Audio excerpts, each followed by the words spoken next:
Muy buenas tardes. Les saluda la licenciada Elizabeth Guamani Moscol, tecnólogo médico del Banco de Sangre del Hospital Rebagliati. Les hacemos la invitación cordial a todos los miembros de la Alianza Cristiana y Misionera de Breña a nuestra campaña de donación voluntaria los días 26, 27 y 28 de noviembre. Esperamos contar con todos ustedes para esas fechas. Los esperamos.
muy buenas tardes. Les saluda la licenciada Elizabeth Guamani Moscol, tecnólogo médico del Banco de Sangre del Hospital Rebagliati. Les hacemos la invitación cordial a todos los miembros de la Alianza Cristiana y Misionera de Breña a nuestra campaña de donación voluntaria los días 26, 27 y 28 de noviembre. Esperamos contar con todos ustedes para esas fechas. Los esperamos.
Muy buenas tardes, amados hermanos, bienvenidos a la casa del Señor, bienvenidos a este tercer servicio. Dios les bendiga mucho, gracias por su puntualidad. Los voy a invitar por favor que puedan abrir sus Biblias en el Salmo capítulo 62. Salmos capítulo 62, y una vez ubicado el Salmo, les pido por favor ponerse de pie para iniciar con la lectura de la palabra de nuestro Señor. Salmos capítulo 62. El título que tiene este salmo es Dios, el único refugio. Al músico principal, a Jedutún, salmo de David. Verso 1. En Dios solamente está acallada mi alma, de Él viene mi salvación. Él solamente es mi roca y mi salvación, es mi refugio, no resbalaré mucho.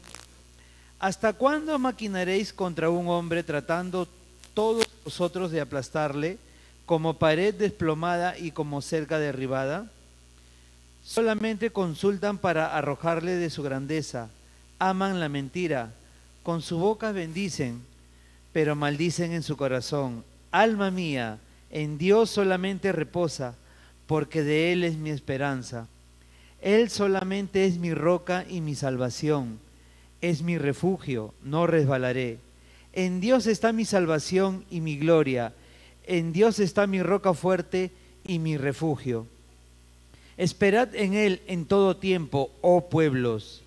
Derramad delante de Él vuestro corazón, Dios es nuestro refugio. Por cierto, vanidad son los hijos de los hombres, mentira los hijos de varón. Pesándolos a todos igualmente en la balanza, serán menos que nada. No confiéis en la violencia, ni en la rapiña. No os envanezcáis si se aumentan las riquezas. No pongáis el corazón en ellas. Una vez habló Dios, 2 veces he oído esto, que de Dios es el poder. Y tuya, oh Señor, es la misericordia, porque tú pagas a cada uno conforme a su obra. En esta tarde, hermanos, con esa misma actitud, y como dice el verso 8, derramemos nuestro corazón delante de nuestro buen Dios. Vamos a orar.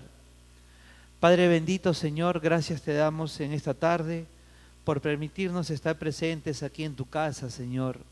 Padre, queremos derramar nuestros corazones delante de tu presencia, delante de ti, Señor, expresándote, Padre, lo que hay en nuestros corazones con sinceridad, sin temor, sabiendo que tú eres nuestro buen Padre y nuestro Dios, nuestro refugio. Bendito seas, Padre. Bendice a tu iglesia de Breña. Permítenos, Señor, cantarte, escuchar tu palabra. Gracias, Padre. Bendito seas en el nombre de Cristo Jesús. Amén.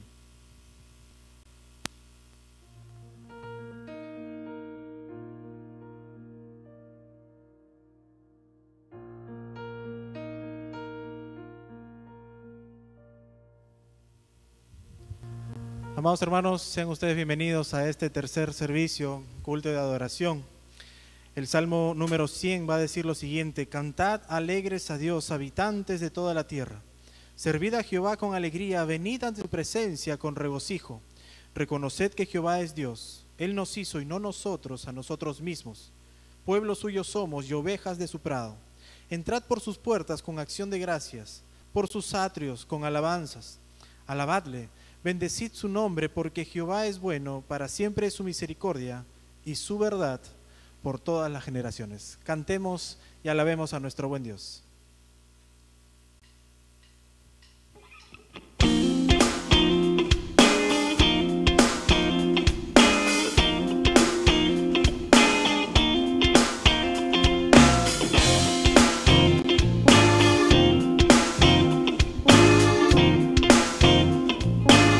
Cantad alegres a Dios, habitantes de la tierra, glorificad al Creador, reconoced su grandeza, con alegría cantad de su poder y su gloria. Servidle con regocijo, pues nos ha hecho sus hijos. Te damos alabanza, Señor, te has vestido de honor y poder. Las naciones tributo darán a tu nombre por la eternidad. Tu reino la tierra cubrirá, lo declaramos, Señor.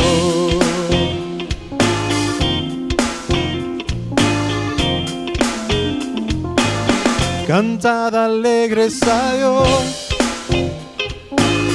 habitantes de la tierra, glorificad al Creador. Reconoced su con alegría cantar de su poder y su gloria. Servidle con regocijo, pues nos ha hecho sus hijos. Te damos alabanza, Señor, te has vestido de honor y poder. Las naciones tributo darán a tu nombre por la eternidad, y tu reino la tierra cubrirá, lo declaramos, Señor.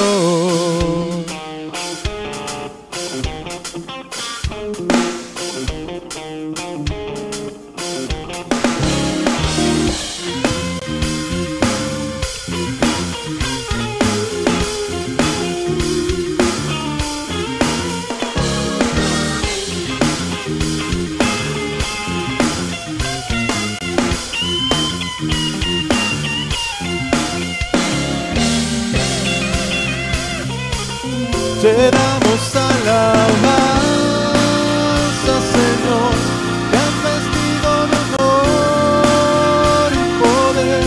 Las naciones tributo darán a tu nombre por la eternidad, y tu reino la tierra cubrirá, lo declaramos, Señor.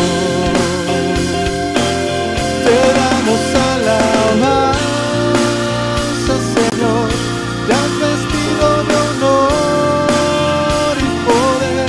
Las naciones tributo darán a tu nombre por la eternidad, y tu reino la tierra cubrirá, lo declaramos, Señor.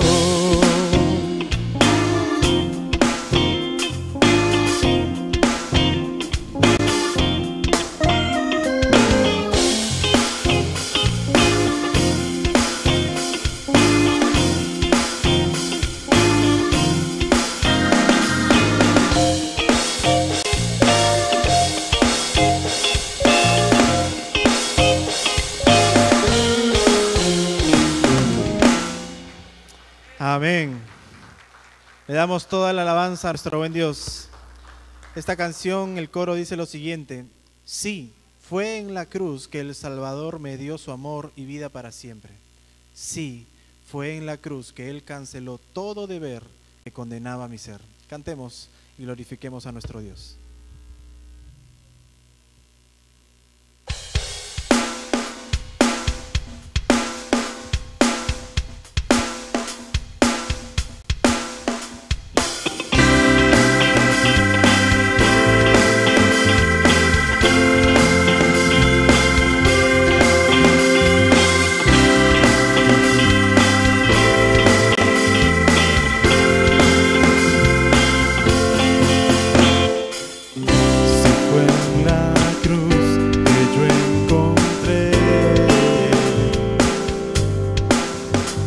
La paz y el gozo que llena, la gracia que lo cambió todo. Si yo encontré en Jesús, si fue en la cruz que pude ver la condición de mi alma, lo lejos que me hallaba de su perfecto amor. Si fue en la cruz que el Salvador me dio su amor y vida para siempre. Si fue en la cruz que Él canceló todo deber que condenaba mi ser.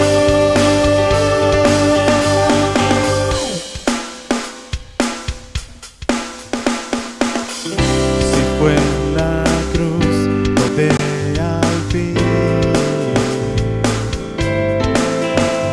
se abrió la puerta del cielo y al Padre pude llegar en real adoración. Si fue en la cruz que pude ver la condición de mi alma, lo lejos que me hallaba de su perfecto amor.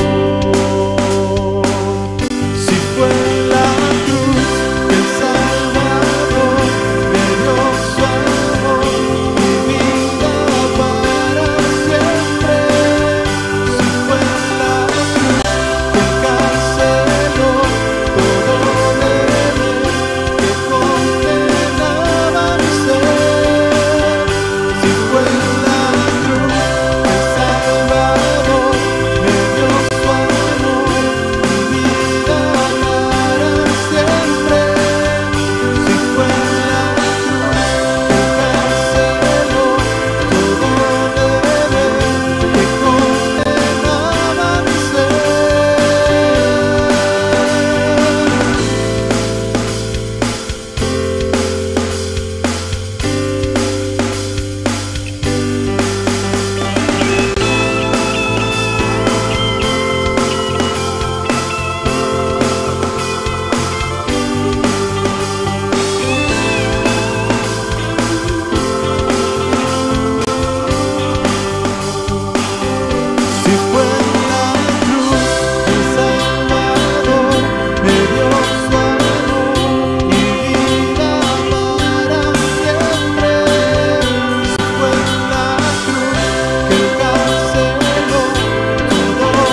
esa cruz maravillosa, que para algunos ese madero simboliza vergüenza, pero para nosotros los creyentes es símbolo de victoria. Fue en esa cruz donde nuestro Señor Jesucristo tuvo todos los sufrimientos parecidos, habidos y por haber. Y es quien Pablo y el propio Jesucristo indica que nosotros también estamos llamados a ese sufrimiento. Y debido a eso, es la importancia que nosotros debemos tener, que aún en medio de esos sufrimientos, de esas circunstancias difíciles, tal como dice el salmista, aunque ande en valle de sombra de muerte, no temeré mal alguno, porque tú estarás conmigo. Él es nuestro sostén, es que Él, quien está con nosotros, va delante de nosotros en todas las circunstancias. Cantemos este hermoso himno que dice: noble sostén.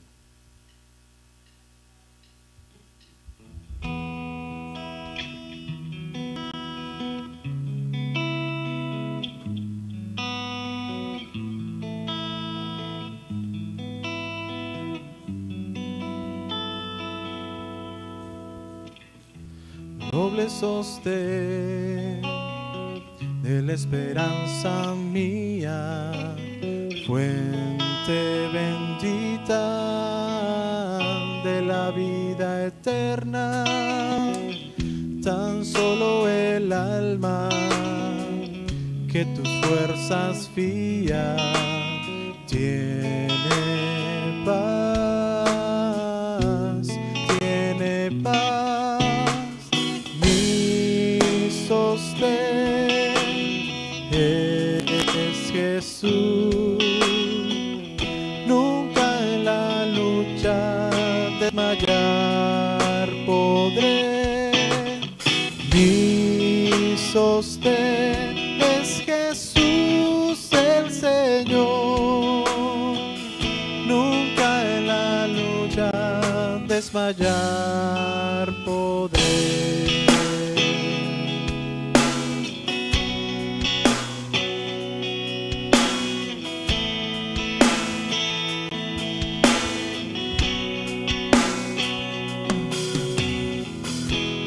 Yo soy muy débil, pero en ti soy fuerte. Nunca en la lucha desmayar podré. Si tú estás conmigo, ni a la misma muerte temeré, temeré. Sostén es Jesús, nunca en la lucha desmayar podré.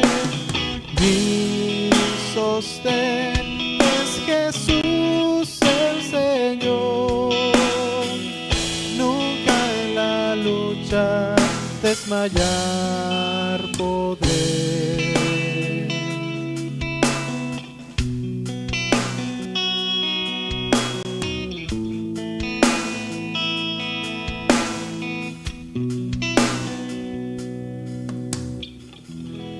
Dura es la lucha, difícil la tarea, mas tú me dotas de tu gran poder. Mi espíritu renuevas con la idea nueva de vencer.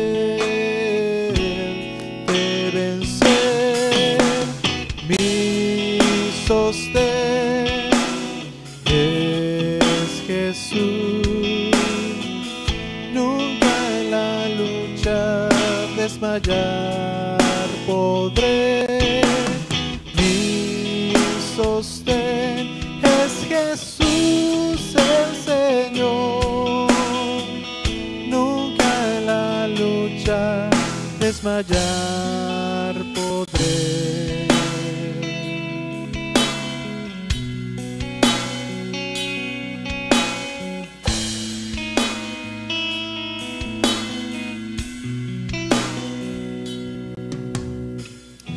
Nuestro Señor siempre sosteniendo nuestras vidas en todo momento. Hermanos, tomemos asiento y preparemos nuestro corazón para escuchar la palabra de Dios.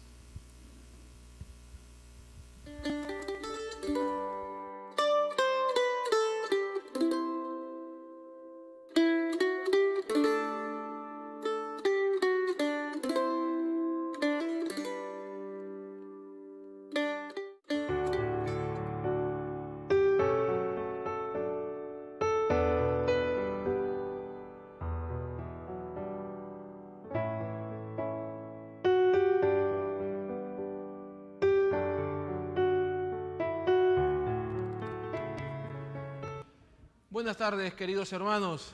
Bienvenidos a este tercer servicio. No sabemos qué ha pasado hoy día, no ha habido arrebatamiento, nos hemos quedado. Pero en la lista tenemos inscritos los mismos de siempre, porque ya hay gente que viene, ¿no? Pero algo ha pasado. Ahora, yo quisiera pedirles un favor, porque es complicado moverse en este escenario. Si los que están allá pueden correrse un poquito más acá, ¿no? Pueden usar estas sillas, juntarlas, no se preocupen, juntarlas. Igual los que están a este lado, si pueden venirse un poquito más acá, porque ese vacío como que es un obstáculo, ¿no? Entonces ya no les voy a mirar, no les voy a ver.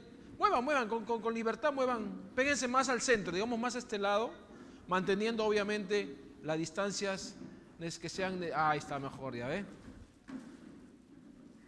Pero sí estamos un poco sorprendidos. Creo que nos hemos quedado, ¿ah? No. Bien, gracias por ese gesto de moverse. La verdad que para los que estamos al frente es más sencillo también entablar esta comunicación, no solamente verbal, sino también visual, ¿no? Entonces, eso ayuda muchísimo. Antes de entrar al mensaje de esta tarde, solamente recordarles un par de cosas. La primera, que estamos ya con las nuevas disposiciones de cuidado por el tema del COVID.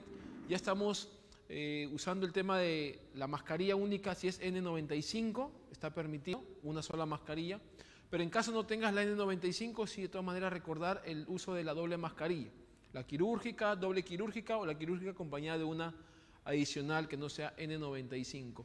Ahorita me acabo de enterar, ya nos han pasado el informe de que el aforo ha subido a partir del día de ayer. No sabía. Entonces vamos a ver cómo manejamos eso. Ha subido 80% el aforo. Entonces, sí, es una buena noticia. Lo malo es que ahora vamos a tener que comenzar nuevamente a adaptarnos, ¿no?, a esta nueva normalidad, pero vamos a ver qué hacemos, ¿no?, porque recién nos ha llegado el aviso. Lo tercero es que el viernes 26, el sábado 27 y el domingo 28, ¿correcto, David?, vamos a tener nuestra campaña de donación de sangre.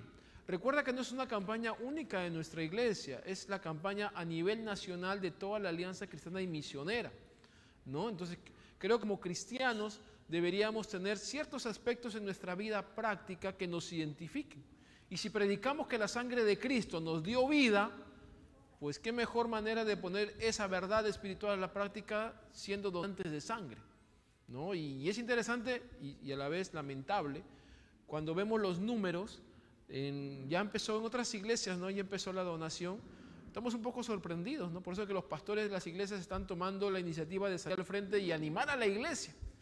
Porque son muy pocas las personas dentro de las iglesias que tienen este gesto o esto como parte de su vida cristiana de ser donantes de sangre. Quizás por razones particulares. Pero la verdad es que la mayoría de las iglesias sí está en la capacidad de donar. ¿Qué tienes que tener? Ser mayor de edad, estar en un buen estado de salud, no haber donado en el caso de los hombres en los últimos 3 meses, en el caso de las mujeres los últimos 4 meses. No es algo obligatorio por más que quieras donar. Yo quiero donar, sáquenme sangre. No es tan sencillo. Te toman una prueba rápida y a través de esa prueba tú puedes conocer el tipo de sangre que tienes, si no lo conoces, o reafirmarlo. Y a la vez también te van a dar el nivel de hemoglobina que tienes. Entonces tienes que tener, David, ¿cuánto de hemoglobina tienes que tener para donar sangre? Davidcito, ahí se le pasa la voz detrás tuyo. 14, de 14 para arriba, hemoglobina 14 para arriba. Los que tienen 16 hay que sangrarlos. Ya los que tienen 16 hay que sangrarlos. No, porque la ventaja es que la sangre se renueva. O sea, ese es un beneficio para nosotros también, se renueva la sangre. Y además que se renueva, estamos contribuyendo con la necesidad de alguien que en lugar de estar pagando por sangre, ¿no es cierto?, porque se vende la sangre, pueda recibir como un gesto solidario 1 unidad, 2 unidades, dependiendo de lo que se use. El año pasado, en medio de la pandemia, nuestra denominación levantó un poco más de 1.500 unidades de sangre. Y eso es bastante, es bastante. Este año se han propuesto también 1.500, si no me equivoco, y sería un lindo gesto que nosotros como iglesia podamos participar también en este espacio. Repito, no es que queremos forzar a nadie, pero sí queremos animarles y queremos quitar cualquier quizás argumento de duda o temor que algunos puedan tener en este tema de donación de sangre. En mi familia, mi esposa y yo ya somos habituales donantes de sangre. Ya cada 4 meses, yo cada 3 meses, vamos a unos lugares donde a uno le sacan la sangre y bueno, nos prueban, y ya donamos sangre. Esto debe ser parte de nuestra cultura cristiana. Así que al finalizar, los que tengan a bien participar en este espacio, va a estar Juancito y Zuli Carguayo en la parte de atrás, sentaditos, inscribiendo. Hoy día hemos superado ya, Dani, ¿cuántos tenemos hoy día inscritos? 15. No, total, ¿cuántos tenemos en total hasta ahorita? ¿37? 45. Al día de hoy vamos 45 de nuestra iglesia. Ya, Dani, repárteles. En tal caso, vamos a apurar un poquito. Reciba eso. Si usted quiere donar sangre, que es voluntario, lo llena y lo entrega al finalizar para que no esté tomando mucho tiempo mientras que están ahí todos inscribiéndose. Ahora, si usted no puede donar por X razón, sabe en estos momentos que no está en la circunstancia para donar, ese papelito puede ser que usted se lo lleve a un familiar o se lo lleve a un vecino en el trabajo, en la casa, compañero en el trabajo, y animarle a ser solidario, ¿no? Entonces, esto es una manera de cómo practicamos también el amor al prójimo. ¿Listo? Reciba nomás. El hecho de que usted reciba no te compromete, no te fuerza a donar sangre, pero por lo menos sí nos apura en el tema del llenado, todo esto, y no invertimos mucho tiempo. Ok, vamos a abrir nuestras Biblias en 1 de Juan capítulo 3. Yo estoy sorprendido, debo confesarles, de todo lo que uno puede aprender en esta epístola, que tan solo tiene 5 capítulos. 5 capítulos, y hasta ahora yo he estado contando, vamos un poco más de 25 mensajes, solamente de 1 de Juan. O sea, la verdad que uno aprende bastante. Nuestra serie tiene como título Verdadero Cristianismo. Y el título del mensaje de esta mañana es muy sugestivo. Es Cristiano, que no te engañen. ¿Acaso los cristianos podemos ser engañados? Por supuesto que sí. Y a modo de introducción, déjame contarte lo siguiente. Cuando el apóstol Juan escribe esta carta, que fue promedio más o menos en los años 60 después de Cristo, en el primer siglo, él lo hizo con uno de los propósitos, más allá de animar a la iglesia, también lo hizo con el propósito de poder advertir a la iglesia de ciertas amenazas que estaban alrededor de la iglesia y que estaban confundiendo, engañando y finalmente desviando y extraviando a muchos creyentes de la verdad del Evangelio. Algunas de esas filosofías, algunas de esas mentiras engañosas venían producto de este movimiento llamado el gnosticismo, otras del docetismo, que eran filosofías que aparentemente tenían un fundamento cristiano, pero no eran más que simplemente razonamientos humanos. Sin embargo, en aquella época, cuando Juan escribe esta carta, hubo otro movimiento llamado el antinomianismo, así se le define, el antinomianismo. Y este movimiento, que comenzó a atraer a muchas personas y comenzó de una manera muy sutil a atraer a muchos cristianos también, era un movimiento que postulaba una verdad concreta. Y cuando digo verdad, no digo que sea verdad, era la verdad de ellos. Ellos decían lo siguiente: a Dios le importan tus creencias, a Dios le importa lo que tú creas, pero a Dios no le importa tanto la forma en cómo tú vivas. Entonces, quienes eran parte de este movimiento antinomianista decían eso: mira, tranquilo, tú puedes vivir como tú quieres, porque para Dios es más importante lo que tú creas que la manera en cómo vivas. Entonces, esa filosofía, esa manera de pensar comenzó a afectar a la iglesia y confundir a muchos cristianos, al punto que muchos comenzaron a ser arrastrados por esta herejía, porque finalmente era una herejía, ¿correcto? Cuando tú vas a la Biblia y revisas pasajes como Primera de Pedro, textos en Primera de Pedro, textos en Hebreos, te vas a dar cuenta que no es cierto lo que ellos, los que eran parte de este movimiento antinomianista, ellos postulaban. O sea, a Dios sí le importa lo que tú creas, pero a Dios también le importa la forma en cómo tú vivas. No puedes separar una cosa de la otra. Y el apóstol Juan, dentro de esta carta, y en particular lo que vamos a ver ahora, él responde a este grupo de personas que estaban postulando este tipo de filosofía de vida. Ahora, y lo veremos quizás al final del mensaje, el antinomianismo, esa palabra es muy difícil, antinomianismo, no ha desaparecido, sigue estando vigente. Lo único que ha ocurrido con este movimiento, con esta filosofía de vida, es que ha cambiado de vestido. pero en el fondo sigue siendo lo mismo. Este movimiento lo que postulaba de alguna manera muy sencilla era relativizar el carácter de Dios, relativizar la voluntad de Dios, lo que la Biblia estaba enseñando en aquel momento, lo que la palabra de Dios, lo que las enseñanzas de Jesús estaban enseñando. Este movimiento lo único que buscaba era relativizar, reducir el valor, la importancia y significado de todo lo que la iglesia estaba predicando. Hoy sigue existiendo ese movimiento, pero vuelvo a repetir, ha cambiado de vestido, pero en el fondo sigue siendo lo mismo. Primera de Juan capítulo 3, versículo 4. Tantas veces haber repetido esta mañana antinomianismo, ya la lengua está cansado, creo. Antinomianismo. Verso 4 de Primera de Juan capítulo 3. Todo el que practica el pecado, practica también la infracción de la ley, pues el pecado es infracción de la ley. Ustedes saben que Cristo se manifestó a fin de quitar los pecados, y en Él no hay pecado. Todo el que permanece en Él no peca. Todo el que peca ni lo ha visto ni lo ha conocido. Hijos míos, que nadie los engañe.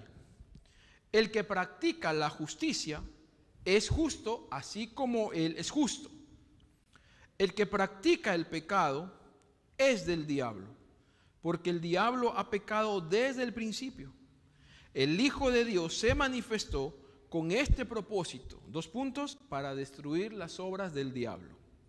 Ninguno que es nacido de Dios practica el pecado, porque la simiente de Dios permanece en él.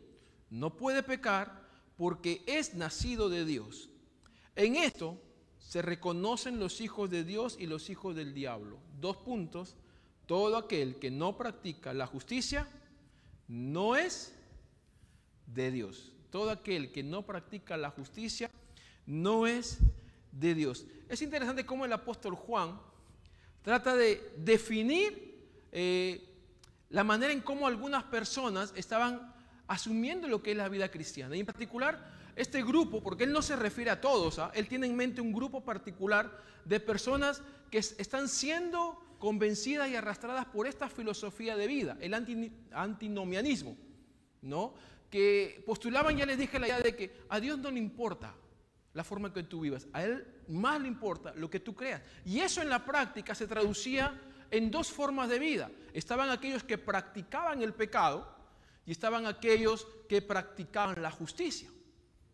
Entonces ahí radica la diferencia y son las 2 afirmaciones o 2 descripciones que hace el apóstol Juan para referirse a estos 2 grupos. Aquellos que aparentemente son creyentes, pero en realidad no lo son, y aquellos que realmente son verdaderos creyentes.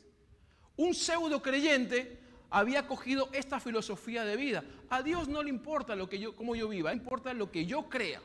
Entonces, seguir esta filosofía los llevaba al punto de decir, no importa si yo vivo en pecado, lo que importa es lo que yo crea. A este grupo de personas, el apóstol Juan se va a dirigir y le va a decir lo siguiente, versículo 4. Todo el que practica el pecado, practica también la infracción de la ley, pues el pecado es infracción de la ley. Para entender un poco cuál es la idea que el apóstol Juan está tratando de comunicar, vamos a explicar algunos términos. Por ejemplo, practica. La palabra practica está haciendo referencia a una acción permanente, repetitiva. En el texto original, en el griego, es una palabra que se usa para describir el acto de hacer una senda. Como que estás construyendo un camino sobre el cual vas a andar. Es como pisar fuerte y seguido, de tal manera que dejas una estela, dejas una marca, dejas un trecho de vida. Cuando habla de practica el pecado, está hablando de un estilo de vida particular. Todo aquel que tiene un estilo de vida particular, y sigue diciendo el apóstol Juan, y la otra palabra es pecado. Todo aquel que practica pecado. Quizás la mayoría de nosotros sabemos lo que es el pecado. Podemos tener una definición personal de lo que es el pecado, pero para todos encontrarnos en una sola idea, pecado es todo aquello que viola, transgrede, quebranta o contraviene con la ley o norma moral de Dios. Eso es pecado, en términos muy generales. Aquí no hay dimensión o nivel de pecado. Todo aquello, por más pequeño que sea, que vaya en contra del carácter moral, de la ley moral de Dios, eso es considerado pecado. Otro término que es importante aclarar es infracción. La infracción es el acto por medio del cual se incumple, se falta, se transgrede, se viola o se pisotea algo. Eso es una infracción. En el contexto del pasaje, ¿qué es lo que se incumple, se falta? ¿Qué es aquello que se transgrede o viola? La ley de Dios. Ahora, ¿qué es la ley?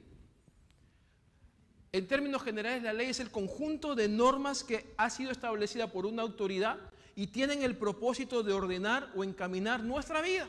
¿Tú te imaginas lo que sería nuestra sociedad sin leyes y sin normas? Sería un caos total. Entonces, en el fondo la ley es buena. La ley ha sido establecida, determinada por algo, una autoridad. Yo no puedo establecer las reglas de tránsito.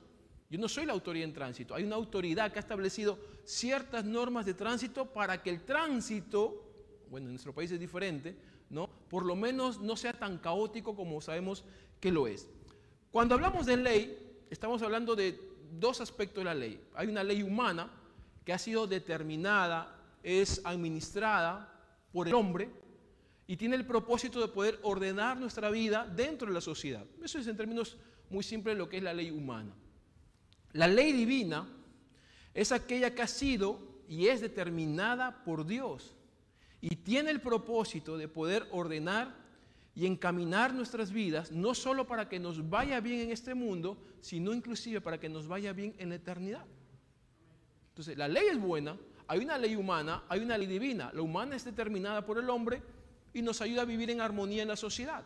La ley divina es determinada por Dios y es beneficiosa para nosotros vivir bien en este mundo, pero también vivir en la eternidad conforme Dios espera que vivamos.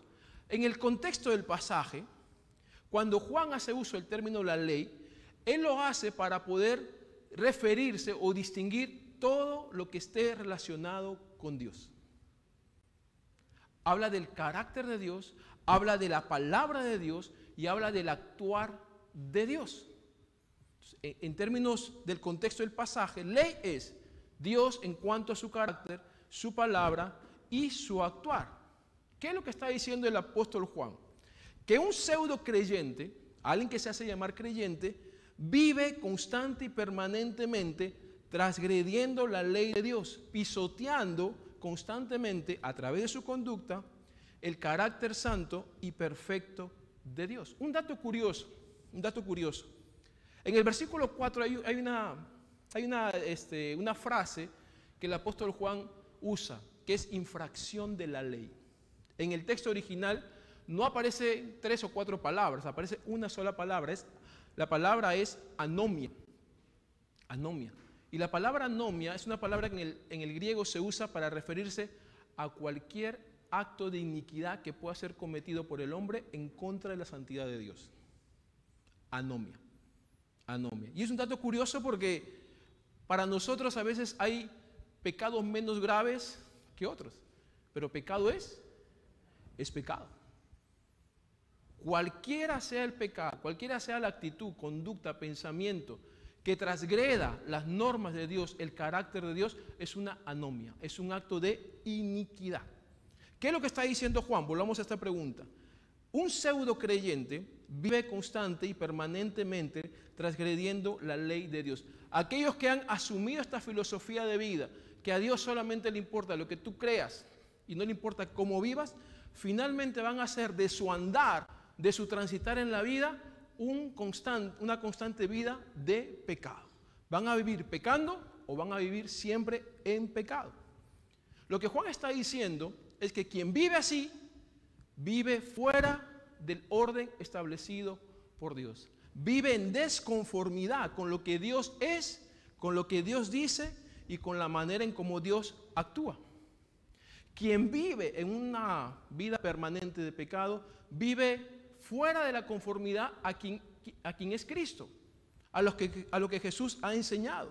La realidad para Juan de estas personas es única, es dura, pero es real. Fíjate el versículo 6, el verso 6.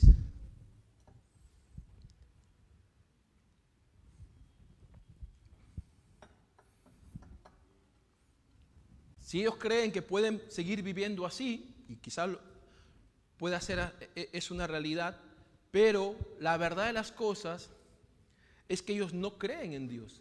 Quien vive de esa manera, quien vive permitiendo el pecado en su vida, quien vive un constante pecado, realmente dice el apóstol Juan que no cree en Dios. Versículo 6 dice, todo aquel que peca, y en el contexto está reafirmando la idea del versículo 4, todo aquel que anda en una vida constante de pecado, ni le ha visto, ni le ha conocido. Y las dos palabras aquí importantes son ver y conocer. Y ambas se encuentran y se refieren a lo mismo, a creer. Quien vive de esta manera, quien vive haciendo del pecado un estilo de vida, ¿no es cierto? Un estilo de vida. La verdad de las cosas es que por más que se diga que es creyente, no lo es. No ha visto, no ha conocido, realmente no ha creído ni cree en Dios.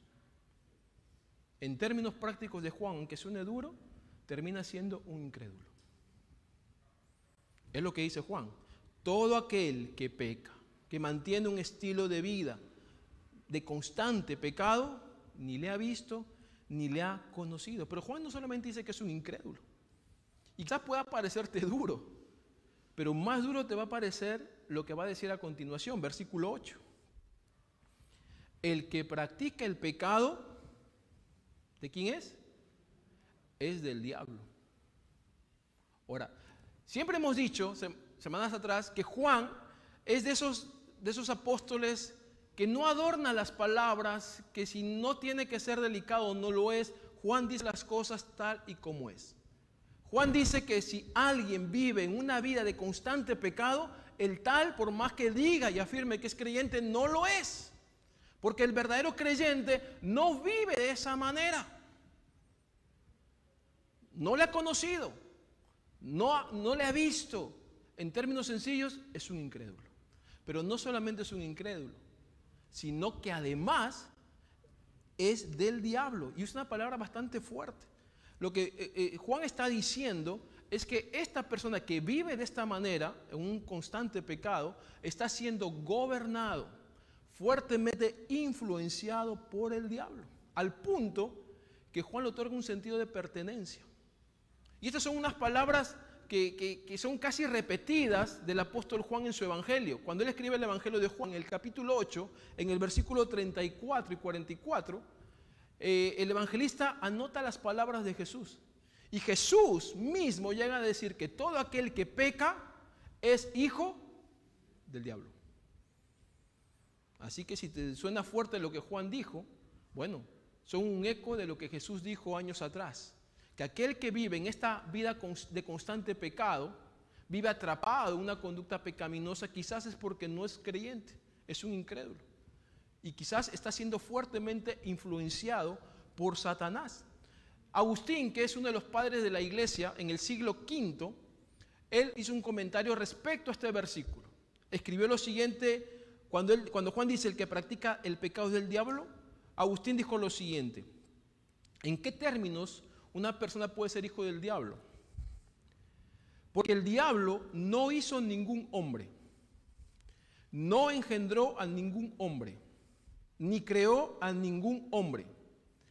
Pero el que imita al diablo, tal persona, dice Agustín, como si hubiese nacido de éste, se transforma en un hijo del diablo. ¿Por qué? Por imitarlo, aunque no literalmente por haber nacido de él. Dice un refrán: dime con quién andas y te diré quién eres. Dice otro refrán: de tal palo, tal astilla.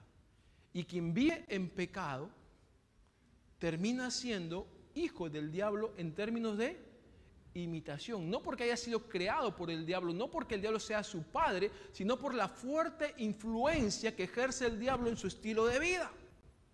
Y es lo que sigue diciendo el apóstol Juan en el verso 8, porque el diablo peca desde el principio. Cuando tú vas a la Biblia vas a encontrar el origen del pecado en la humanidad. Tienes que ir a Génesis capítulo 3. ¿Quién fue el instigador y el promotor del pecado? El diablo. Y es algo que debemos nosotros recordar. El diablo siempre va a instigar y va a promover el pecado. Él no va a promover ni va a alentar que estemos cerca de Dios. Él va a alentar, va a promover que estemos lejos de Dios. Y la manera en cómo vamos a estar lejos de Dios es pecando. Y mientras Él instigue, promueva el pecado en nosotros, cada vez nos iremos alejando más de Él. De a pocos, pero lejos de Él. El ministerio del diablo sigue estando activo. Él sigue promoviendo, sigue incitando, sigue instigando que las personas pequen y que los creyentes pequen. Y cuando Juan dice que es del diablo, él está hablando del gobierno, de la influencia, del liderazgo que puede ejercer el diablo en la vida de las personas. Y esto es un engaño. Cuando Juan escribe esta carta, Juan es consciente de que hay personas dentro de la iglesia y fuera de la iglesia que están afirmando cosas que parecen ser muy atractivas, que pareciera tener peso doctrinal, pero la verdad no es más que simplemente un engaño.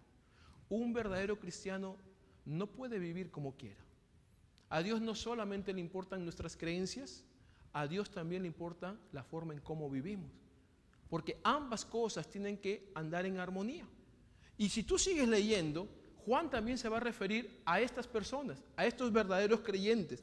Y la frase que usa es que practican la justicia. El verdadero creyente no vive pecando, no vive atrapado en el pecado.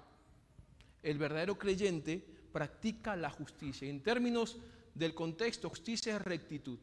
El verdadero creyente traza una senda, traza un camino de rectitud.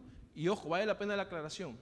Una cosa es pecar y otra cosa es vivir pecando. Son dos realidades totalmente distintas. ¿Por qué el verdadero cristiano practica la justicia? Dice el versículo 6, todo aquel que permanece en él no peca. Pareciera decir, ¿no?, que el cristiano nunca peca, pero ya lo vamos a explicar en unos instantes. Permanece en él. Es una expresión que quiere decir que está unido a Cristo. Y dos palabras que resumen la unidad que el creyente, el verdadero creyente, tiene con Cristo es comunión. Comparten los mismos valores, principios, los mismos ideales, pero a la vez también la obediencia. El verdadero creyente permanece en Él porque tiene comunión con Dios y obedece a Dios y a su palabra. No peca. Todo aquel que permanece en Él no peca. Nuevamente, dentro del contexto del pasaje, Juan se está refiriendo a una conducta repetitiva, constante en la vida de ese creyente. El verdadero creyente, aquel que permanece en Él, no vive pecando continuamente, no continúa pecando. Juan es consciente de dos cosas. Juan tiene la plena conciencia de que el creyente ocasionalmente va a pecar. ¿Los creyentes pecamos, sí o no? A ver, el que esté libre de pecado, que coja y lance la primera piedra. No, los creyentes pecamos, pero una cosa es pecar y otra cosa es vivir pecando. Juan es consciente de que el creyente va a pecar ocasionalmente, pero cuando peca, ¿qué hace el verdadero creyente? Se pone a cuentas con Dios. Busca rápidamente ponerse a cuentas con Dios. Porque en esa comunión, en esa unidad que hay con Cristo, el Espíritu Santo le persuade, le exhorta, le convence de su pecado y él busca ponerse a cuenta, busca el arrepentimiento, busca el perdón de los pecados, porque él es consciente que no quiere pisotear el nombre de Dios. Él quiere dejar en alto el nombre de Dios. Él no quiere transgredir la ley de Dios. Él no quiere oponerse al carácter santo de Dios. Juan sabe que el verdadero creyente, aunque peca ocasionalmente, ya no está influenciado, ya está sujeto al poder del pecado. La verdadera conversión lo ha hecho libre del pecado. Cristo lo ha hecho libre del pecado, ya no es más esclavo del pecado. Ahora su vida le pertenece a Cristo. Cristo ha pagado el precio por él y le ha dado libertad al pecado. ¿Recuerdan lo que dice Pablo en Gálatas 2:20? ¿Qué dice Gálatas 2:20? Pasaje bastante conocido. Con Cristo estoy juntamente crucificado. Ya no vivo yo, ahora ¿quién vive en mí? Cristo. Y las cosas viejas, he aquí, todas son hechas nuevas. Por supuesto que los cristianos pecamos, pero pecamos ocasionalmente. Una cosa es pecar y otra cosa es vivir en pecado. Los cristianos somos conscientes que cuando pecamos, buscamos ponernos a cuentas con Dios rápida, prontamente, porque no queremos deshonrar el nombre de Dios, porque queremos agradar a Dios. Ya estamos influenciados más por nuestro Señor, por medio del Espíritu Santo, por medio de su palabra, para hacer las cosas de Dios. Y es que la realidad que nosotros vivimos es muy diferente a la que viven aquellos que andan en pecado, que viven en pecado. Dios nos ha dado una nueva identidad, una nueva vida y nos ha dado una nueva naturaleza. Versículo 7 dice, es justo aquel que practica la justicia, es justo como Él es justo. Aquel que practica la justicia es nacido de Dios. Aquel que practica la justicia, la simiente de Dios permanece en él. Es la vida del verdadero creyente la que termina por expresar quién es verdaderamente Dios. Mi vida, mi testimonio, mi conducta va a expresar quién es Dios en realidad. Mis acciones expresan quién es Dios en realidad. Mi vida, la vida del verdadero creyente muestra si soy o no soy un verdadero hijo de Dios. La manera en cómo me conduzco. Si tengo una vida de constante pecado, ando pecando siempre en lo mismo, entonces uno puede poner en duda su propia conversión. El verdadero creyente refleja en su andar diario la rectitud de Dios. Y vale la pena mencionar lo que dijimos hace un rato. ¿Esto quiere decir que un verdadero creyente no peca? Ya hemos dicho que no. Una cosa es pecar y otra cosa es vivir pecando o en pecado. El pseudo creyente, aquel que se hace llamar creyente pero realmente no lo es, continúa mostrando una vida de constante pecado. Y de esa manera demuestra que no tiene comunión con Dios, que es un incrédulo y que está siendo gobernado por el diablo. Su mayor influencia viene de parte del diablo. El pseudo creyente que vive pecando ha desarrollado una actitud favorable al pecado. Ahora encuentra motivación para pecar. Se siente atraído por el pecar. Encuentra satisfacción en el pecado. Y lo más terrible, se justifica frente a su pecado. Eso hace finalmente el pseudo creyente. Aquel que ha escogido la filosofía de vida, ¿no?, de lo que estábamos hablando, de que a Dios solamente le importan tus creencias por encima de tu vida. El verdadero creyente, a diferencia del pseudo creyente, no hace del pecado un estilo de vida. La simiente de Dios, la naturaleza de Dios, que ahora está en su vida, lo lleva a desarrollar una actitud de rechazo e insatisfacción hacia el pecado. ¿Cómo puedo reconocer yo si soy creyente o no? Si en mí realmente se ha desarrollado una actitud de rechazo e insatisfacción hacia el pecado. Por supuesto que voy a pecar en algún momento, pero no es que yo encuentro deleite en el pecado. No es que yo quiero pecar. Yo quiero rechazar el pecado en todas sus formas. No me siento bien habiendo pecado. Busco ponerme a cuentas con el Señor. Ahí me atraen las cosas de Dios, encuentro satisfacción en las cosas de Dios y quiero hacer las cosas de Dios. El verdadero creyente cuando peca, recuerda las palabras de Juan en su carta, en el capítulo 1, versículo 9. Otro texto conocido por los creyentes: si confesamos nuestros pecados, Él es fiel y justo para perdonarnos y limpiarnos de toda maldad. El pseudo creyente no hace eso. Peca, justifica su pecado, disfruta su pecado, sigue viviendo en pecado. ¿Y se justifica? No. A Dios no le importa cómo yo viva. A Dios mucho más le importa lo que yo crea. Y está equivocado. Ha sido engañado. El verdadero creyente no quiere pecar. Pero cuando peca, que existe la posibilidad, busca ponerse a cuentas con Dios. Confiesa su pecado, recibe el perdón de Dios y Dios lo limpia de todo pecado. ¿Qué es lo que marca la diferencia entre una realidad y otra realidad? ¿Qué es lo que marca la diferencia entre un pseudo creyente, ¿no es cierto?, y un verdadero creyente, Cristo. En el versículo 5, el apóstol Juan va a presentar su gran argumento por qué esta filosofía del antinomianismo no es verdad. ¿Por qué esta idea de que a Dios solamente le importan tus creencias por encima de la forma en cómo vives no es cierto? Él dice que Cristo se manifestó a fin de quitar los pecados y en Él no hay pecado. ¿Cómo es posible que si Cristo se manifestó para quitar los pecados y en Él no hay pecado, cómo es que a Dios no le interese la forma en cómo vivo? Por supuesto que a Dios le interesa. A Dios no solamente le interesan mis creencias, a Dios también le interesa mi vida, mis acciones, mi conducta.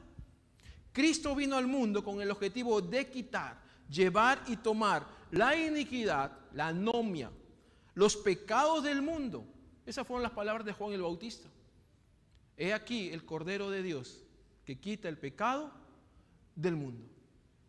¿Cómo si este Dios envió a Jesús para quitar los pecados del mundo? ¿Cómo es que a Dios, a ese mismo Dios no le interese si yo vivo en pecado? Cristo es el sacrificio señalado por Dios por los pecados de todos aquellos que creen en Él. Él sufrió los pecados de los transgresores para que seamos perdonados. Cristo pudo y puede quitar el pecado del mundo porque en Él no hay pecado.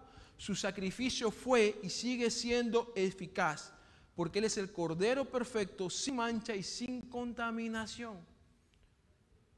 Yo llego a ciertas conclusiones muy personales. Primero, llego a la conclusión que a Cristo no solamente le importa mi salvación, a Él también le importa mi santificación. Él no solamente fue a la cruz para darme salvación, sino fue a la cruz también para darme la oportunidad de ser santificado. A Cristo no solamente le importa que creas en Él, a Él también le importa que seamos como Él. Él quiere que seamos como Él. Es la obra que Dios está llevando a cabo en nosotros. ¿Recuerdas los pasajes anteriores? Para que seamos como Él. Ese es el gran objetivo. Cristo no solamente vino a salvarnos, sino también a transformarnos. El versículo 7, el verso 7, hijos míos, que nadie los engañe. Yo creo que es una buena frase para poder traerla el día de hoy, en este momento, como una seria advertencia. ¿Advertencia de qué? De que muchos de nosotros podemos estar siendo engañados con ideas que pueden ser muy atractivas, pueden sonar muy bonito, pero de una manera muy sutil pueden terminar alejándonos de la verdad del Evangelio.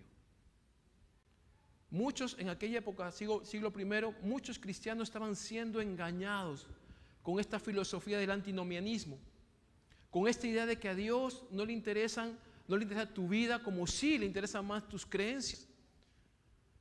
Y estaban asumiendo que eran cristianos al margen de la manera en cómo vivían. Y no se puede compatibilizar decir creer en Dios y tener una vida de constante pecado. Ambas cosas no son compatibles, no caminan de la mano. Son dos realidades totalmente distintas y totalmente opuestas. ¿Cuál era el peligro de esta filosofía de vida, de este antinomianismo? Y por eso es que Juan escribe esta carta. Juan quiere que sus lectores, en primer lugar, conozcan la diferencia entre la verdad y lo que se dice que es verdad, pero realmente no lo es. Entonces Juan escribe y dice, conozcan ustedes que esto que están escuchando, aunque parezca verdad, no es verdad.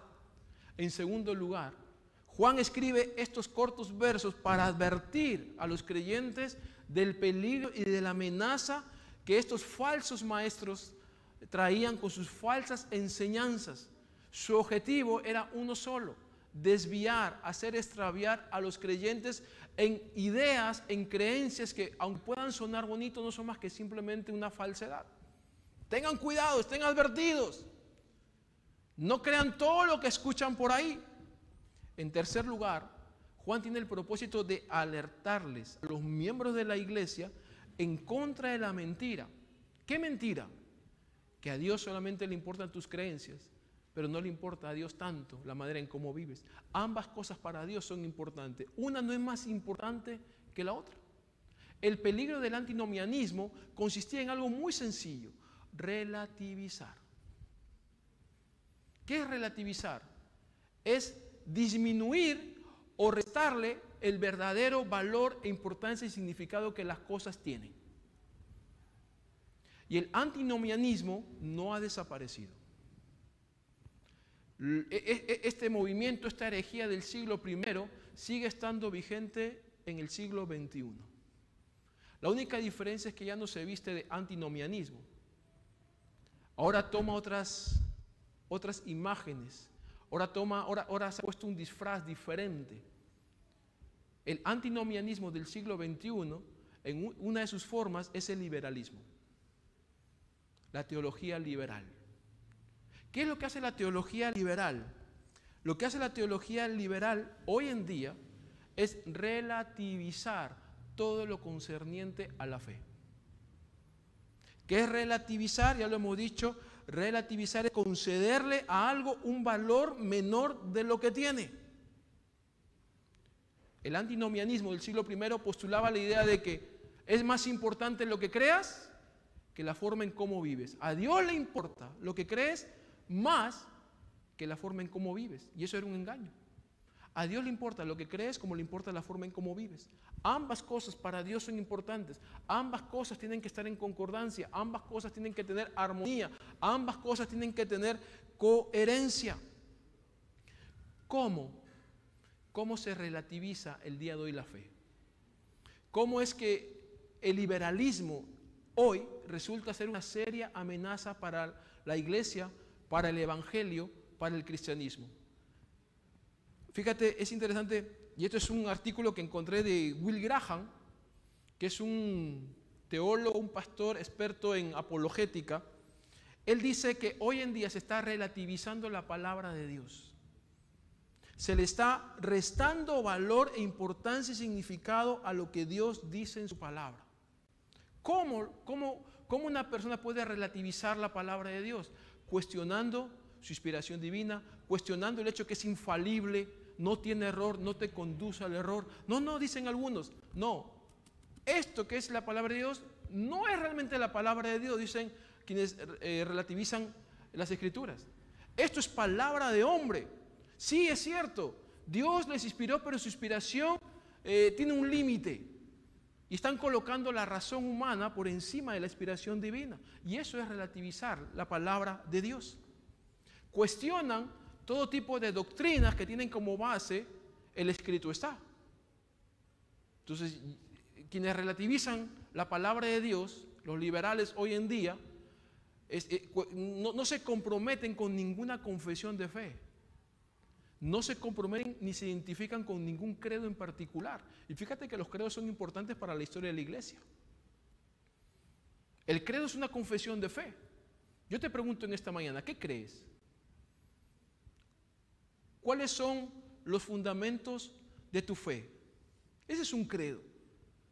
Los liberales hoy en día no se comprometen con ningún tipo de credo, con ningún tipo de confesión, con ningún tipo de enseñanza. Ellos dicen, todo es válido. Todo es válido. ¿Por qué lo hacen? Porque defender el hecho y la verdad que la Biblia es infalible, defender la importancia y la necesidad de la doctrina como un sistema de enseñanzas, confesiones de fe, credo, ellos afirman que atenta contra la libertad del hombre de pensar. No. Tú no me puedes forzar porque yo tengo mi manera de pensar. Yo soy de mente abierta. Déjame pensar a mí como yo quiera. Atenta contra la libertad de que cada individuo debe tener su propia creencia y asumir que su creencia es la única verdad que debe seguir. No les gusta ni le agrada que a aquellos que se identifican con una declaración doctrinal. No les gusta. A quienes no piensen así, como ellos, los señalan y los acusan de fundamentalistas. Cuidado, hermano. Cuidado. Porque lo que yo estoy describiendo son conductas, son opiniones, son actitudes y pensamientos que se ven al interior de la iglesia. Y no solamente de Breña. En general, hoy en día el liberalismo está entrando fuertemente a las iglesias. ¿Cómo relativizan la palabra de Dios? Dándole mayor importancia a la experiencia, que es subjetiva, porque mi experiencia es muy diferente a la tuya. La experiencia es subjetiva. Pero al tú enfatizar la experiencia por encima del escrito está, de lo que Dios dice en su palabra, estamos relativizando la palabra de Dios. Le estamos dando un valor inferior que el que realmente tienen. ¿Tú sabes lo que dijo el padre de la teología liberal? Dijo lo siguiente: es más importante la antropología que la teología. Es más importante lo que piensa el hombre que lo que Dios dice. Y de esa manera se relativiza la palabra de Dios. Pero no solamente se está relativizando la palabra de Dios, también se está relativizando el pecado. Los liberales hoy en día piensan que el pecado no es una cuestión tan seria ni tan grave. Es una mala decisión, es una debilidad, es una imperfección, es un defecto. Y todo lo que yo estoy diciendo en parte es verdad. Pero también el pecado es una cosa seria y grave delante de Dios. Nos escandalizamos por la homosexualidad, pero no nos escandalizamos por el egoísmo, por la indiferencia que hay en nuestros corazones. Estamos relativizando el pecado. Hay pecados graves y hay pecados menos graves, cuando pecado es pecado. Los filósofos griegos, cuando tú le preguntabas a un filósofo griego, ¿qué es el pecado? Para ellos tenían una frase muy común. El pecado es solamente un error de cálculo, decían ellos. Es que me equivoqué un poquito. Cuando el pecado realmente es una afrenta, es una violación, es una transgresión a Dios y a su palabra. El vivir en constante pecado termina siendo un pisoteo a Dios, al carácter de Dios y a la voluntad de Dios. Fíjate cómo fácilmente podemos relativizar asuntos fundamentales de la doctrina cristiana. Ya no está mal pecar. Depende por qué pecaste. Pecado es pecado. Pecado es pecado. También relativizamos el carácter de Dios. ¿Cómo uno relativiza el carácter de Dios? Enfatizando ciertas virtudes de Dios por encima de otras. Y en particular hoy en día, quienes están inclinados por esta manera de pensar, que es el liberalismo, suelen enfatizar más el amor de Dios por encima de las otras virtudes de Dios, cuando todas las virtudes de Dios tienen el mismo peso e importancia. Es tan importante saber que Dios es amor, como es tan importante saber que Dios es santo. Ahora, ¿cuál es el peligro? Que cuando tú enfatizas el amor de Dios por encima de la santidad de Dios, ¿qué pasa? Comenzamos a disminuirle la seriedad y la gravedad al pecado. Cuando enfatizamos el amor de Dios por encima de la santidad de Dios, estamos afirmando, o vamos a terminar afirmando, que todos somos hijos de Dios. Dios ama a todos. Y como Dios ama a todos, Dios no va a permitir que nadie se pierda, entonces todos vamos a ir al cielo. Pregunto, ¿eso es verdad? Pero suena bonito.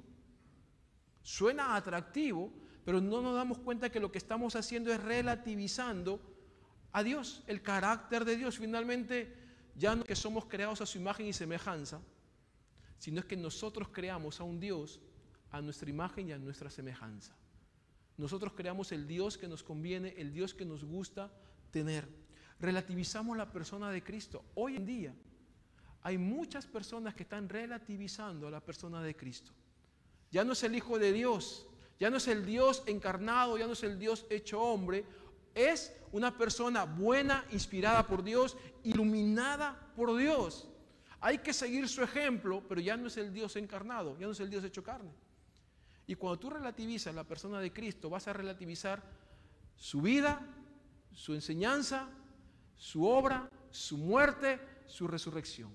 Entonces ya no murió por nuestros pecados. Su muerte no es una muerte expiatoria. Su muerte es un ejemplo ético que toda persona debe seguir. Él se sacrificó por las personas, debemos sacrificar nosotros como Él se sacrificó.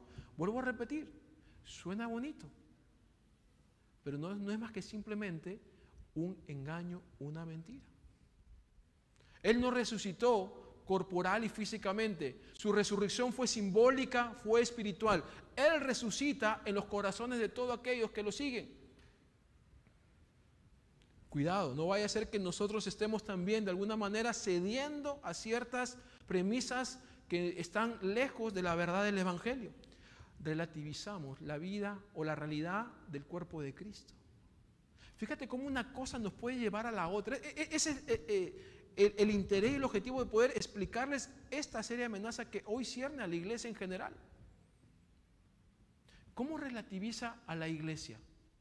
Tú has escuchado el año pasado, mayo, junio, se presentó un video cuyo título, lo tengo acá, es Religiones por la Paz. No sé cuántos vieron ese video. ¿No lo vieron? ¿Quiénes vieron ese video? Que fue público a nivel nacional. Es más, fue un acto del gobierno. Juntó a los líderes de la iglesia, Testigos de Jehová, mormona, musulmanes, católicos, evangélicos, todos alrededor de un mismo interés, de una misma experiencia de oración. Vamos a orar por la paz en nuestro país. ¿Ya recordaron? ¿Saben cómo se llama eso? Eso se llama ecumenismo. Eso se llama ecumenismo. Una unidad, cuando hablamos de ecumenismo, hablamos de una unidad eclesiástica a todo costo. No importa la doctrina, solo importan nuestras experiencias juntos y nuestros intereses mutuos. Ya la doctrina es puesta a un lado.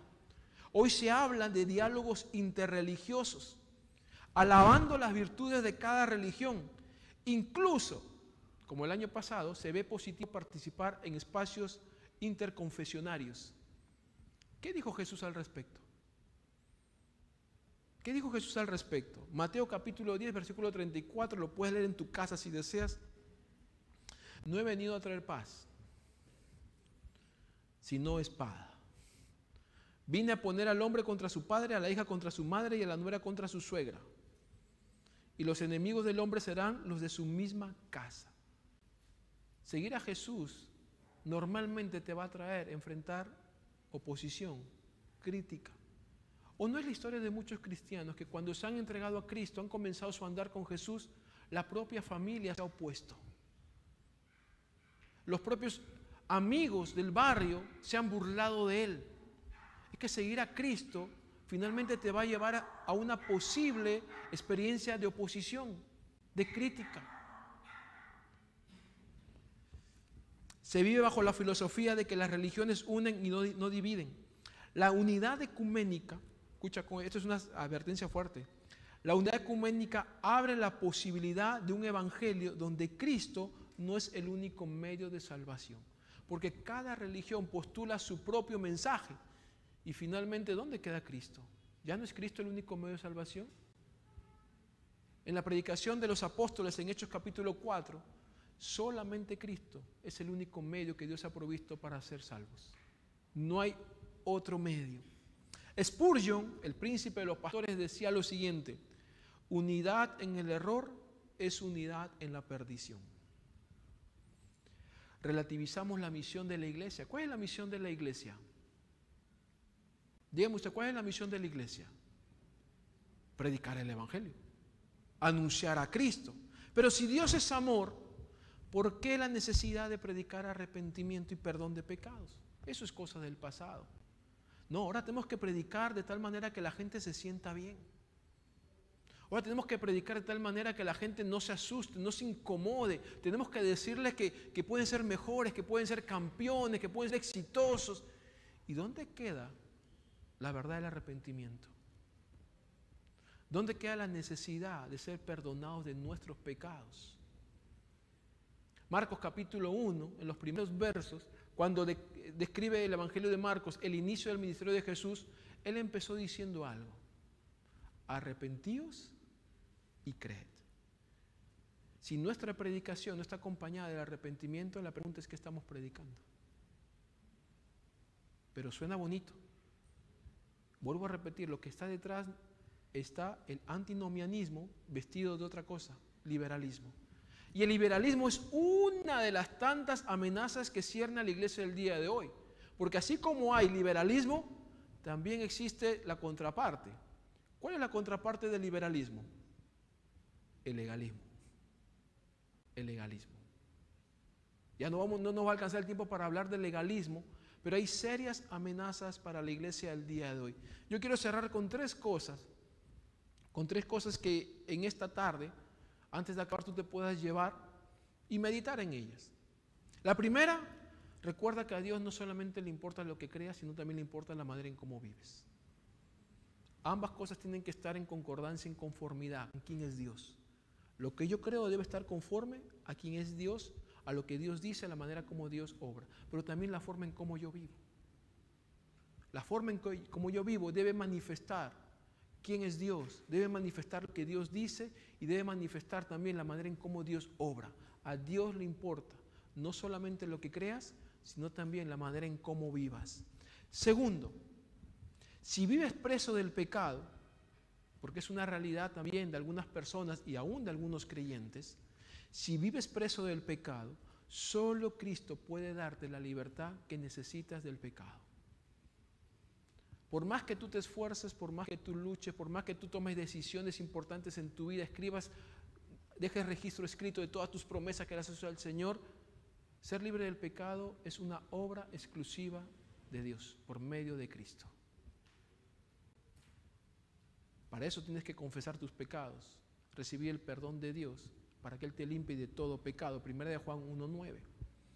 Y lo tercero que yo creo es necesario mencionar a modo de advertencia es cuidado.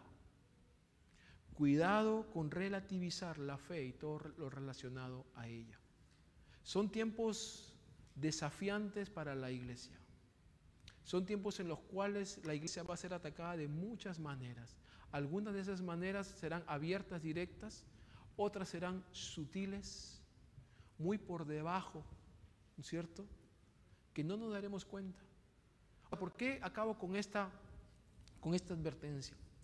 Porque creo que es necesario que cada uno de nosotros delante del Señor y de frente a su palabra podamos revisar cuáles son nuestras premisas doctrinales, teológicas.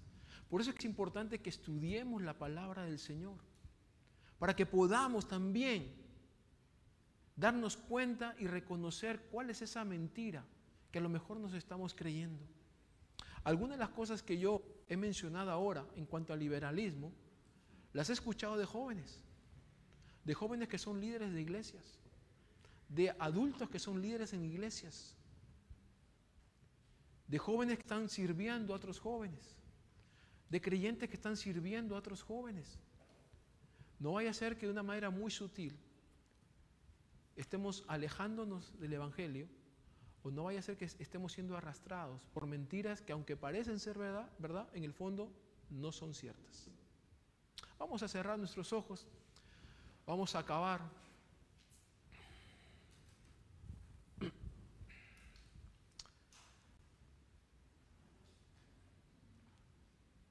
Dijo el apóstol Juan: todo aquel que practica el pecado no es de Dios. El que es de Dios practica la justicia. Todo aquel que practica el pecado es del diablo. Todo aquel que practica la justicia es de Dios, porque ha nacido de Dios, porque tiene la simiente de Dios, porque es justo como Él es justo. Una cosa es pecar y otra cosa es vivir pecando. Una cosa es creer que a Dios solamente le importan mis creencias al margen de la manera en cómo viva. No, a Dios le importa lo que creas, como también le importa la manera en cómo vives. Señor, primero gracias, Señor, porque en medio de todas las circunstancias tú eres fiel, Señor. Tú no nos dejas, tú no nos abandonas, Señor. Estás con nosotros cumpliendo tu promesa, estar con nosotros todos los días hasta el fin de este mundo. Y hoy damos testimonio de eso, Señor. Señor, gracias por tu palabra, que en medio de todo este día, esta tarde, hemos podido escuchar, meditar, y seguro han quedado cosas todavía. Hay cosas que quisiéramos entender mejor, preguntas que quisiéramos que sean respondidas. Pero Señor, hoy hemos sido por lo menos puntuales en decir lo siguiente: que a ti te importa, Señor, lo que creemos como la manera en cómo vivimos. Señor, que nuestra vida refleje nuestra fe en ti. Que la manera en cómo yo vivo, Señor, refleje quién eres tú, lo que tu palabra nos enseña, la manera en cómo tú actúas, Señor. Que nuestra rectitud sea la expresión de tu rectitud. Señor, pero también quizás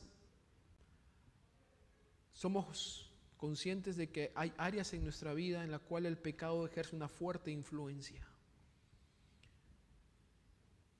Hay áreas en nuestra vida en las que somos instigados de una manera tan fuerte, Señor, que nos cuesta vencer el pecado en esas áreas.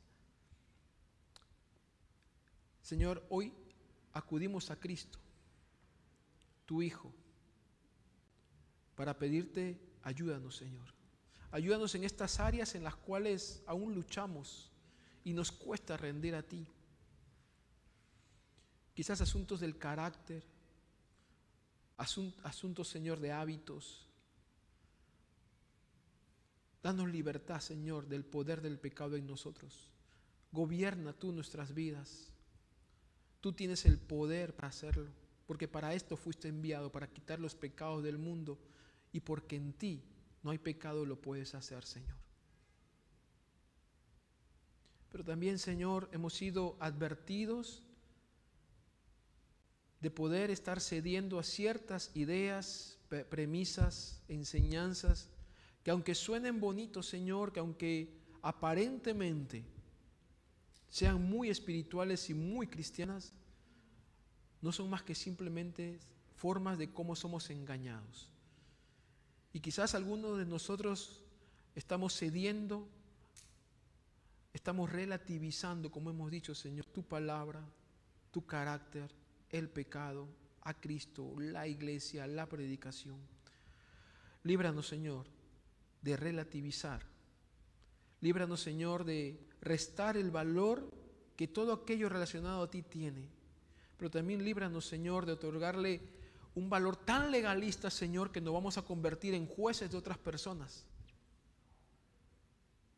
Vamos a ir por la vida midiendo la fe de muchos, cuando quizás esa misma evaluación esté en contra de nosotros. Perdónanos, Señor. Ayúdanos a ser una iglesia centrada en la verdad del Evangelio. Ayúdanos a ser una iglesia que ame tu palabra por encima de todas las cosas. Gracias te damos, Señor. Que esta semana podamos recordar, podamos, Señor, meditar en lo que hemos escuchado, que tu Espíritu Santo nos ministre de manera personal a cada uno de nosotros. Oramos en el nombre de Jesús. Amén.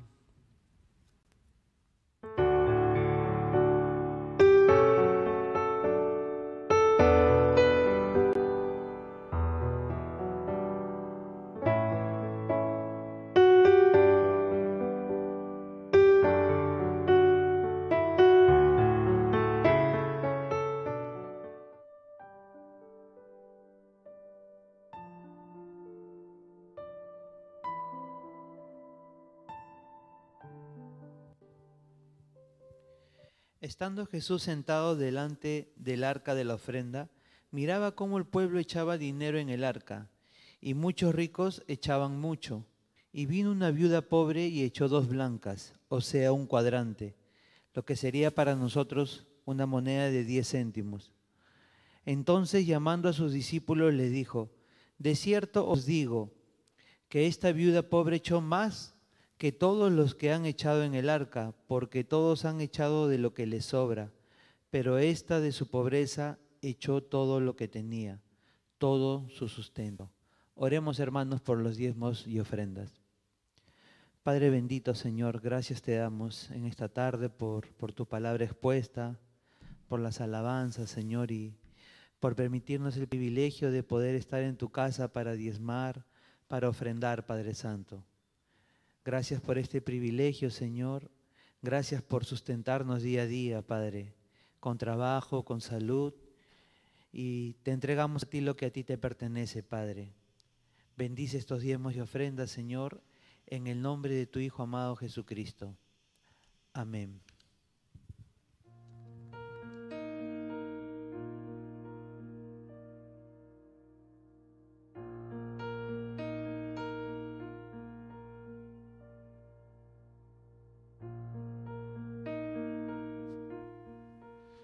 Hermanos amados, antes de poder terminar este servicio, solamente indicarles, aquellos que han recibido la fichita de inscripción para la donación, pueden al terminar el culto acercarse a nuestros hermanos Juan y Zuli, quienes están en la mesita de atrás.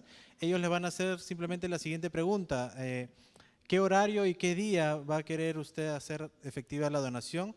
El día viernes el horario es de 1 a 5 de la tarde y tal vez escoger una hora en particular, ¿no? De 1 a 2 o de 2 a 3, de 3 a 4, de 4 a 5, de manera muy particular para poder evitar que haya aglomeración en cuanto al aforo, ya que todo eso se va a realizar en las aulas del tercer piso. ¿Okay? De la misma manera va a ser el día viernes, el sábado y domingo de 9 de la mañana hasta las 5 de la tarde. Entonces, si usted puede colocar en la fichita esa información, sería genial para que nuestros hermanos puedan apuntarlo ya dentro de la lista de todos los hermanos. ¿Ok? Ahora sí, vamos a ponernos en pie, hermanos, y vamos a terminar cantando a nuestro Dios Todopoderoso.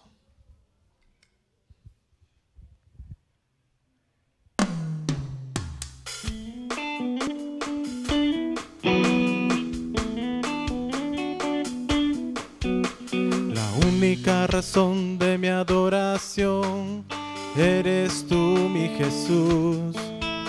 El único motivo para vivir eres tú, mi Señor. Mi única verdad está en ti, eres mi luz y mi salvación. Mi único amor eres tu Señor y por siempre te alabaré. Eres todo poderoso, eres grande y majestuoso, eres fuerte, invencible y no hay nadie como tú.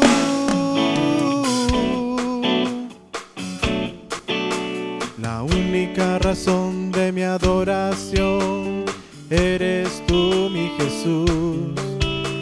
El único motivo para vivir eres tú, mi Señor.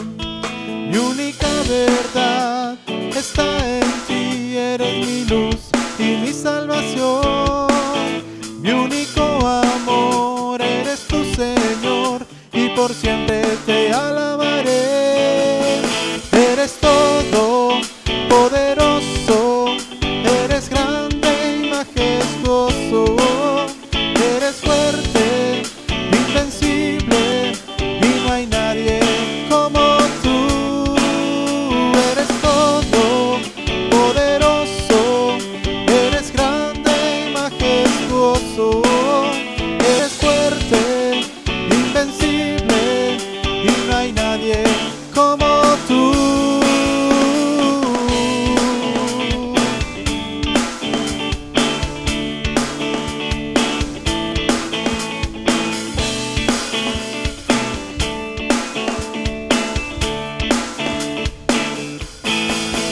Eres todo poderoso, eres grande y majestuoso, eres fuerte, invencible y no hay nadie como tú. Eres todo poderoso, eres grande y majestuoso, eres fuerte, invencible y no hay nadie como tú. Eres todo poderoso, eres grande y majestuoso, eres fuerte, invencible y no hay nadie como tú. Eres todo poderoso, eres grande y majestuoso, eres fuerte, invencible y no hay nadie como tú.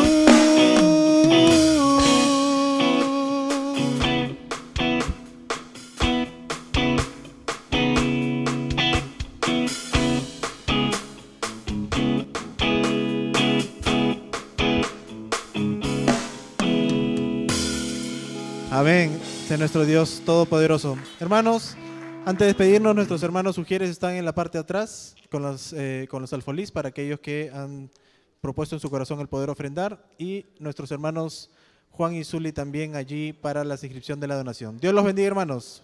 Buen inicio de semana.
buenas tardes. Les saluda la licenciada Elizabeth Guamani Moscol, tecnólogo médico del Banco de Sangre del Hospital Rebagliati.